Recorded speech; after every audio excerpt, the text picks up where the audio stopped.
Welcome! Today we are going to enhance an existing dev container setup to make it more powerful and tailored for productivity. While we are using a Django project as a base, the techniques and configurations you'll see can be applied to any project or tech stack. If you have been working with dev containers, you have probably already installed the dev containers extension for VS Code. If not, pause now and get it installed. It's essential for everything we'll cover. Throughout this guide, we'll focus on building a robust and reusable development environment. From integrating Git and SSH settings to customizing your shell, automating tasks, and much more. We'll show you how to take your dev container setup to the next level. Let's get started. To further enhance your workflow, you can add essential VS Code extensions to your dev container configuration. While the dev containers extension itself is crucial and should already be installed, let's look at how to include other tools. For example, here's how we add support for Python and Rough, a linter and formatter. These are extension IDs, which you can find on the respective extension pages in the VS Code marketplace. For example, like this. Adding them ensures that every time your dev container starts, these tools are pre-installed and ready to go. This approach is flexible. You can include any extension that fits your development needs. Next, let's ensure seamless integration with Git and SSH inside your dev container. To begin, we are mounting the host machine's SSH directory in global git config file. Here's how it's done in dev container.json. This configuration does two things. Shares your SSH keys for authenticating with remote repositories, and uses your global Git settings, like username and email, for consistent commits. If you store your SSH keys in a different directory, replace .ssh with the appropriate path in the configuration. Additionally, if your project directory is mounted into the container, Git will automatically use any configuration file present locally in that directory, providing project-specific settings. With these adjustments, you'll have the same Git and SSH experience as you do on your host machine, making version control effortless and consistent.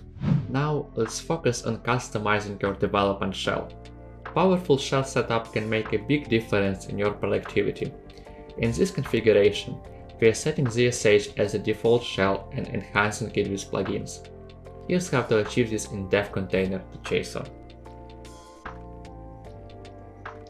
This setup does two things: installs and sets ZSH as a default shell inside your container, and adds ZSH Auto Suggestions plugin, which provides real-time suggestions based on your command history and context. With just a few lines, your shell becomes more efficient and enjoyable to use.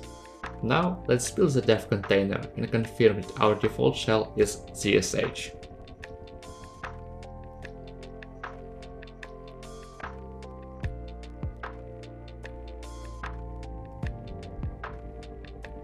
As you can see, ZSH is now the active shell in our container, and the ZSH Auto Suggestions plugin has been installed.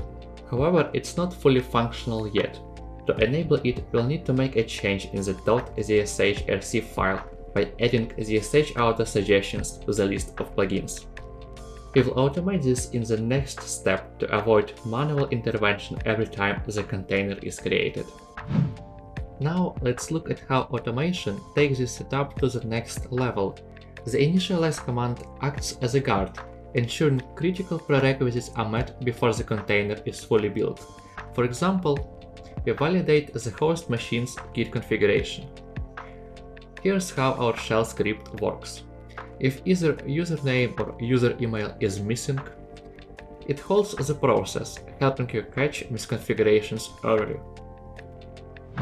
While initialize command validates prerequisites, the post-create command takes it further by customizing the container environment after it's built. In our case, we are ensuring that ZSH Auto Suggestions is intelligently added to the plugins list in .zshrc file. The post-create command runs the following script. The script performs three key actions. It checks if the plugin's line exists in .zshrc. If the plugin ZSH auto-suggestions is already present, it does nothing. Otherwise, it appends ZSH auto-suggestions to the plugins list, preserving existing entries.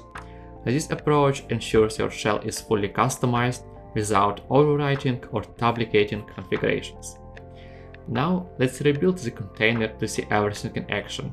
Rebuilding ensures that post-create command is executed and applies the necessary changes to .zshrc file.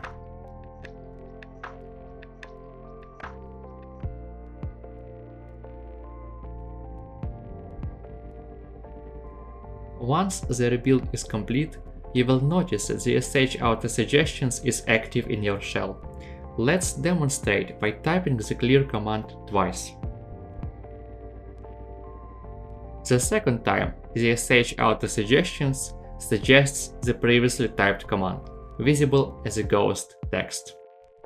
This feature makes it easy to repeat commands, saving time and reducing typing errors.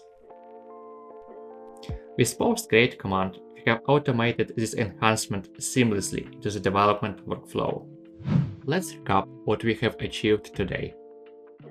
Installed the dev containers extension for VS Code to enhance our development workflow, configured Git and SSH to work seamlessly within the container, customized ZSH as the default shell, complete with plugins for improved productivity, used initialize command to validate configurations as a safeguard, and automated environment customization with post-create command. With these steps, you now have a dev container that's ready for action from the moment it starts, combining efficiency with developer convenience. We would love to hear from you. What's your favorite feature from today's setup, or is there another dev container trick you use in your projects? Drop your thoughts in the comment below. And if you are interested in Python or Django project development, visit our website to learn more about how we can help bring your ideas to life. Thanks for watching, and don't forget to like, subscribe and hit the bell icon for more tips on optimizing your development workflow. See you next time!